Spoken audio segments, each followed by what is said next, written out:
আমরা কেক তৈরি করার জন্য 3টি ডিম নিয়েছি। ডিমের কুসুমগুলোকে আলাদা করে সাদা অংশগুলোকে হ্যান্ড বিটার দিয়ে বিট করেছি। তারপর চিনি দিয়েছি, সামান্য লবণ দিয়েছি, চিনি দিয়েছি 1.5 কাপ। তারপর আমরা তেল দিয়েছি 1.5 কাপ। ডিমের কুসুমগুলো দিয়ে দিয়েছি। তারপর আমরা ময়দা দিয়েছি 1 কাপ, 1 চা চামচ বেকিং পাউডার এবং একটি গুঁড়া দুধের প্যাকেট দিয়েছি। তারপর আমরা ভালোভাবে মিক্স করে নিয়েছি। এরপর প্যানের মধ্যে কাগজটিকে তেল দিয়ে মেখে প্যানের মধ্যে বসিয়ে দিয়েছি। এরপর আমরা মাটির চুলায়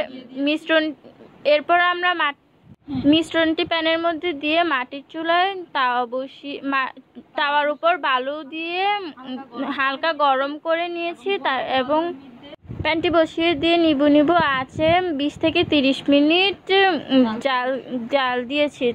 দেখতেই পাচ্ছেন আমাদের কেকটি কত সফট হয়েছে। আমাদের কেকটি খুবই মজা হয়েছে। ধন্যবাদ।